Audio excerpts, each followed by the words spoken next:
Hello there, welcome to Math Roots channel.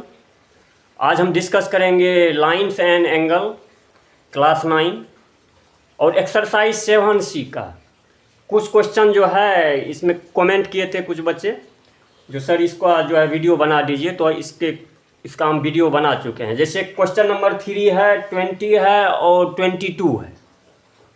तो चलिए इसको ठीक से देखिएगा, कुछ नया कंसेप्ट ज़रूर इसमें आपको मिलेगा, तो थोड़ा माइंड कंसंट्रेट करके देखिएगा।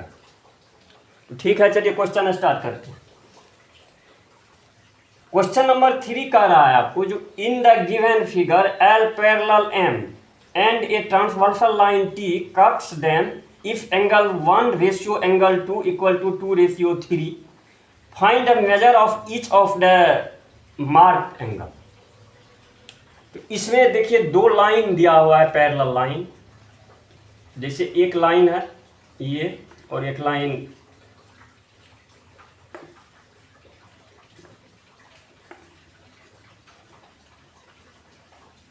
है L और एक लाइन M।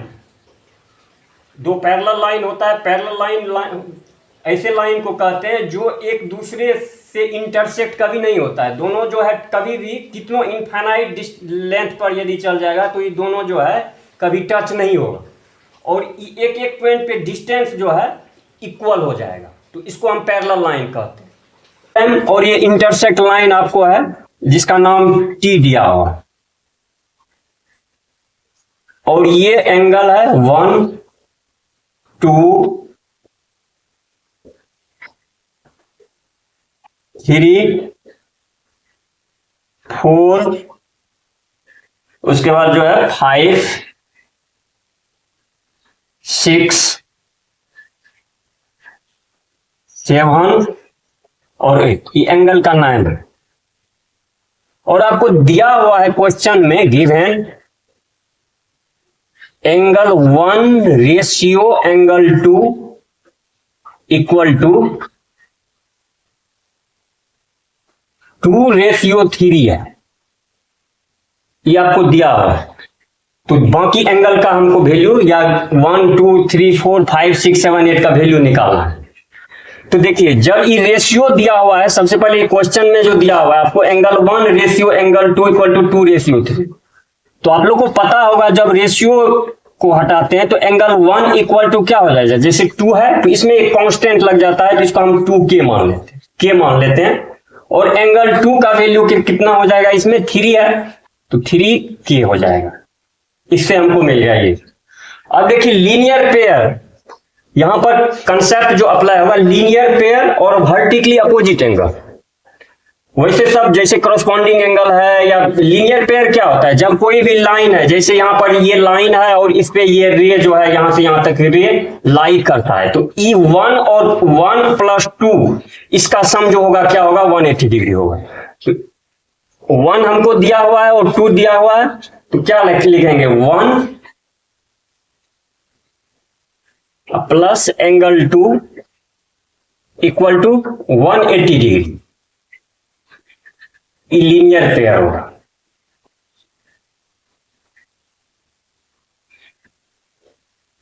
अब देखिए 1 का वैल्यू क्या है, 2K plus 3K equal to 180 degree. अब 2K प्लस 3K क्या हो जाएगा, 5K इक्वल टू 180 डिग्री। तो इससे हमको K का वैल्यू कितना आ जाएगा, 180 अपॉन 5 से डिवाइड करेंगे तो 5 3 जा और 36, यानी K का वैल्यू 36 डिग्री होगा। K निकल गया। अब हमको एंगल 1 इक्वल टू 2K, इसमें K का वैल्यू पुट कर देंगे तो क्या हो जाएगा, 2 × 36 डिग्री, यानी 72 डिग्री हो जाएगा K का वैल्यू।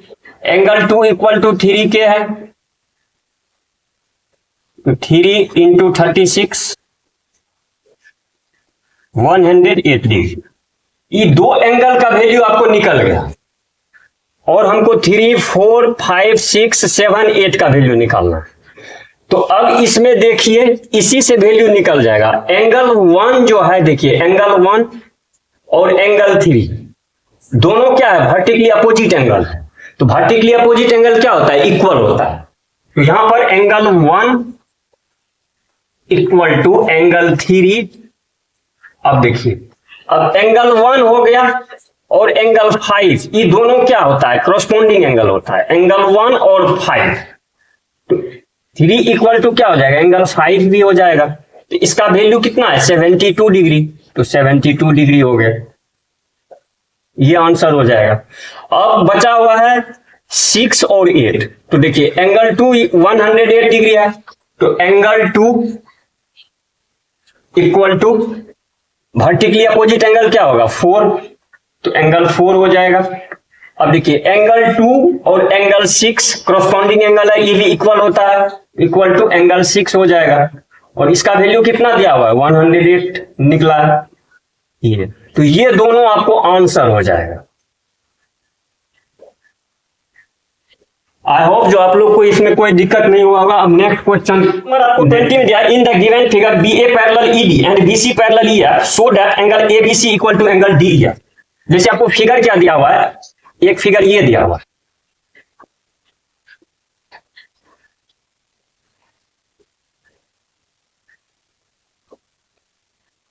और एक इसमें है ये।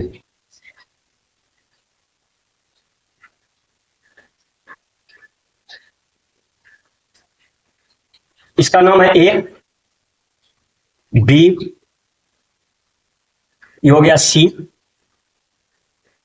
ये डी दिया हुआ है, डी, ई और एफ। ये आपको फिगर है। इसमें हमको प्रूव क्या करना है, angle A B C equal to angle D E F, यानी ये एंगल और ये एंगल इक्वल होना चाहिए, यही प्रूव करना है। तो देखिए इस टाइप के क्वेश्चन में देखिए दो पैरेलल लाइन क्या है गिवन, आपको बी ए और पैरेलल ईडी दिया हुआ है, एंड बी सी और पैरेलल ई एफ दिया हुआ है। तो इसमें कंस्ट्रक्शन हमको करना है। कंस्ट्रक्शन कैसे किया जाएगा, तो देखिए जो पैरेलल लाइन है उसी को हम बढ़ा देंगे थोड़ा, चाहे बी ए पैरेलल ईडी। तो देखिए दोनों कंडीशन में सेम ही आंसर आएगा। जब हम बी ए और पैरेलल ईडी को लेंगे, when B A parallel ED, कोई भी पैरेलल लाइन जो है ना उसी को बढ़ाया जाता है। जैसे अब इसको हम ई को ई छोटा, इस दोनों में देखिए ये छोटा है तो इसको हम थोड़ा बढ़ा देते हैं, इसका नाम हम एम रख देते हैं, ठीक। अब जब बी ए पैरेलल ईडी हो जाएगा तो इसको हम लिख सकते हैं B A parallel D M, क्योंकि पैरेलल लाइन में जितना होता है ये भी बी ए पैरेलल ईडी है, इसको बढ़ा देने के बाद वो भी पैरेलल हो जाता है डीएम। और इसका ट्रांसवर्सल लाइन क्या हो जाएगा, बीसी या बीएम, ई ट्रांसवर्सल लाइन हो जाएगा यानी बीसी। तो अब देखिए यदि हम जैसे एंगल बी है तो इसको हम क्या लिखेंगे, जब बी ए पैरेलल डीएम हो जाएगा डीएम, तो ट्रांसवर्सल लाइन ये बी और यानी सी हो जाएगा। तो अब देखिए ई एंगल और ये एंगल कॉरस्पॉन्डिंग एंगल हो जाएगा। सीधे इसको देखिए एक्स मान लीजिए, इसको वाई मान लीजिए और इसको जेड मान लीजिए।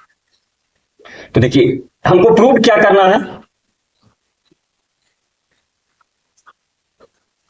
X equal to Y. तो देखिए जब बी ए पैरेलल ईडी है और तो बी ए पैरेलल डीएम हो जाएगा, तो बी एम क्या हो जाएगा यानी बीसी ट्रांसवर्सल लाइन हो जाएगा। तो ये angle X equal to Z यानी कॉरस्पॉन्डिंग एंगल हो जाएगा।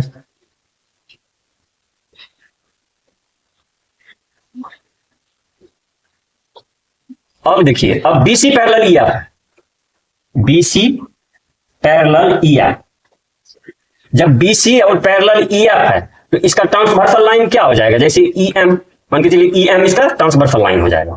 तो इस कंडीशन में क्या होगा, एंगल जेड बराबर एंगल वाई, देखिए जेड बराबर वाई। जब एक्स बराबर जेड हुआ, जेड बराबर वाई हुआ, तो इस दोनों को कंपेयर करेंगे तो क्या हो जाएगा, एक्स बराबर वाई, यही प्रूव हो जाएगा। नहीं हुआ, एक्स इक्वल टू जेड और जेड इक्वल टू वाई, क्या हो जाएगा, एक्स इक्वल टू वाई, यही हो गया angle A B C equal to angle D E. अब देखिए ई पैरेलल लाइन को हम बढ़ा दिए।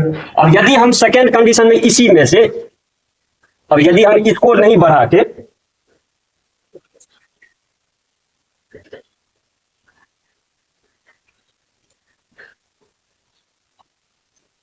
हमको मन है इसी को बढ़ा देंगे, ये भी पैरेलल लाइन है, इसका नाम हम एम रख देंगे। यदि हम इसी लाइन को बढ़ा दें, बीसी और पैरेलल ई एफ भी है, तो कोई भी पैरेलल लाइन को हम बढ़ा देंगे, तो ई एफ को भी यदि हम बढ़ा दिए एम पे, तो इसमें भी वही कंडीशन होगा। तो क्या हो जाएगा, बीसी या पैरेलल एफ एम हो जाएगा। तो अब इसमें देखिए ई एंगल वाई और ये एंगल, इसको हम जेड मान लेंगे, तो क्या हो जाएगा जेड इक्वल टू वाई, क्योंकि देखिए ये दोनों क्या हो जाएगा, ट्रांसवर्सल लाइन हो जाएगा जब बी ए और डी ई पैरेलल है, और इसका ई एम ई क्या कहते हैं ट्रांसवर्सल लाइन हो जाएगा, तो एंगल जेड बराबर एंगल वाई हो जाएगा, यानी बी ए और पैरेलल ई डी। जब B A parallel E D हो जाएगा तो एम ई ट्रांसवर्सल लाइन हो जाएगा, तो angle Y equal to angle Z corresponding angle हो जाएगा।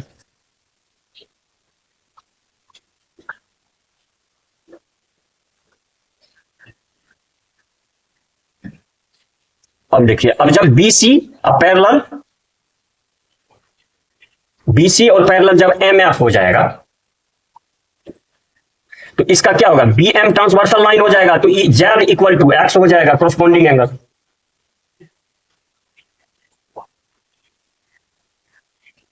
तो अब देखिए Z equal to Y, Z equal to X, तो दोनों को कंपेयर करेंगे तो क्या हो जाएगा, जेड इक्वल टू वाई भी है इक्वल टू एक्स भी है, तो इसको हम लिख सकते हैं एक्स इक्वल टू वाई, यही प्रूव हो गया। यानी दोनों, कोई भी लाइन को सबसे टेक्निक सीखिए, बढ़ाने का क्या है, जो लाइन पैरेलल है उसी को बढ़ाना है, और दोनों कंडीशन में किसी, जैसे दो पैरेलल लाइन है, इसमें दिया हुआ है ये और ये पैरेलल लाइन है, तो दोनों कंडीशन को बढ़ा के सेम रिजल्ट लाएं, यानी एक्स बराबर, दोनों में प्रूव हो सकता है, चाहे इसको बढ़ाइए या इसको बढ़ाइए। अब नेक्स्ट क्वेश्चन देखिए एम है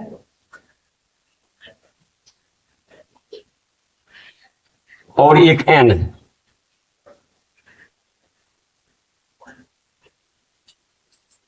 ये दो जो है प्लेन में है, ये परपेंडिकुलर है दोनों, इसका नाम हम यदि एम दिया हुआ है और इसका नाम एन दिया, ये दोनों परपेंडिकुलर है।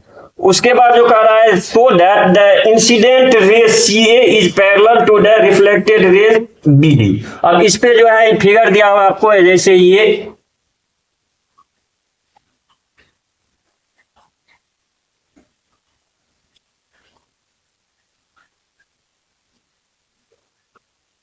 इस तरह से फिगर दिया हुआ है, और बीच में नॉर्मल हो जाएगा, ये नॉर्मल है।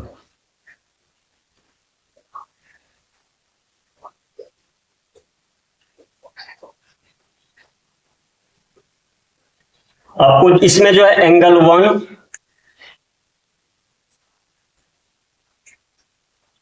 1, 2, 3 और 4, तो हमको प्रूव क्या करना है, बी डी, ये सी और ए, यानी प्रूव करना है आपको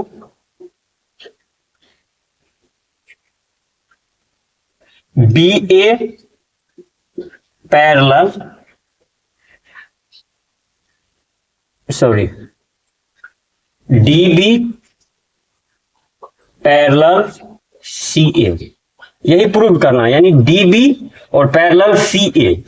तो इसमें D B parallel C A prove कब होगा, जब देखिए ये दोनों इंटीरियर को इंटीरियर एंगल है और 1, 2 को इंटीरियर एंगल है, तो angle 3 plus angle 4 plus angle 1 plus angle 2 equal to, जब 180 डिग्री हो जाएगा तो हम लिख सकते हैं डी बी पैरेलल सी ए, यानी को इंटीरियर एंगल, सम ऑफ को इंटीरियर एंगल क्या होता है 180 डिग्री होता है, तो इसीलिए जो है जब ई प्रूव हो जाएगा तो ये भी प्रूव हो जाएगा। तो अब इसमें देखिए करना क्या है, ई 90 डिग्री है, ई भी परपेंडिकुलर है, ई और ये नॉर्मल है, तो देखिए ई 90 डिग्री है तो ई भी 90 डिग्री होगा, ई भी 90 डिग्री होगा, ये सब 90 डिग्री हो जाता है। तो जब ये 90 डिग्री हो गया तो देखिए, जब ये ट्रैंगल, तो बी, इसका नाम हम ओ रख दिए, तो ये ट्रैंगल जैसे बन गया क्या, तो देखिए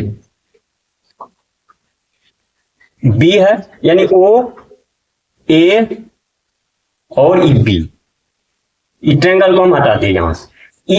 ये आपको 2 दिया हुआ है, ये 3 दिया हुआ है और ये 90 डिग्री है। तो एंगल सम प्रॉपर्टी से क्या होता है, सम ऑफ द एंगल्स कितना होता है, 180 डिग्री। तो देखिए ई 90 है, तो plus angle 2 plus angle 3 equal to 180 degree. तो angle 2 plus angle 3 equal to क्या होगा, 180। इसको इधर लाएंगे तो क्या होगा, माइनस 90 इक्वल टू 90 डिग्री। यानी आपको एंगल 2 और प्लस एंगल 3 का वैल्यू कितना निकला, 90 डिग्री। ये इससे आपको ये निकला ई ट्रायंगल से। अब देखिए ये जब इंसिडेंट रे और रिफ्लेक्टेड रे यानी है, तो लॉ ऑफ रिफ्लेक्शन से आपको पता होगा जो एंगल ऑफ इंसिडेंट जो होता है वो एंगल ऑफ रिफ्लेक्शन के इक्वल होता है, लॉ ऑफ रिफ्लेक्शन, यानी ई एंगल बराबर ये एंगल हो जाएगा according to law of reflection. तो ई तो हो गया, तो क्या लिखेंगे, एंगल 3 इक्वल टू एंगल 4 इसमें, क्योंकि इसमें भी प्लेन मिरर है तो इसमें भी लॉ ऑफ रिफ्लेक्शन अप्लाई होगा और इसमें भी लॉ ऑफ रिफ्लेक्शन अप्लाई होगा, फिजिक्स में पढ़े होंगे। तो एंगल 1 इक्वल टू एंगल 2, यानी जब भी होता है ये एंगल बराबर ये एंगल, ये एंगल बराबर ये एंगल, तो ये कंडीशन। एंगल 1 बराबर 2 दिया हुआ है, 3 बराबर 4। अब हमको निकालना क्या है, 1 प्लस 2 प्लस 3 प्लस 4 बराबर 180 डिग्री। तो इसमें देख लीजिए, जैसे ये LHS ले लिए, क्या है, angle 1 plus angle 2 plus angle 3 plus angle 4। देखते हैं इसका वैल्यू 180 डिग्री होता है या नहीं होता है। तो देखिए एंगल 1 बराबर एंगल 2 दिया हुआ है, तो एंगल 1 की जगह पे हम एंगल 2 देंगे इस टर्म में, प्लस एंगल 2 हो गया, प्लस एंगल 3 बराबर एंगल 4 दिया हुआ है, तो एंगल 3 को रहने देते हैं, और प्लस एंगल 4 बराबर एंगल 3, तो एंगल 3। अब देखिए इसका वैल्यू कितना हो गया, angle 2 plus angle 2 angle 3 plus angle 3, यानी 2 angle 2 plus 2 angle 3 equal to क्या हो जाएगा, 2 कॉमन ले लेंगे, दोनों में 2 है, तो हो जाएगा एंगल 2 प्लस एंगल 3। अब equal to 2 into angle 2 plus angle 3 का मान इससे हम निकालें 90 डिग्री, तो 2 into 90 degree equal to 180 degree. तो अब बताइए angle 1 plus angle 2 plus angle 3 plus angle 4 का वैल्यू जब 180 डिग्री होगा तो यहां पर लिख देंगे देन DV पैरेलल CD। यही क्वेश्चन में हमको प्रूव करना था। आई होप जो आप लोग को ये वीडियो आपको समझ में आया। यदि समझ में आया तो लाइक कर दीजिएगा, और जो नए हैं तो चैनल को सब्सक्राइब कर दीजिएगा। इस तरह से हम जो है नया नया वीडियो लाते रहेंगे। तब तक के लिए जय हिंद, जय भारत।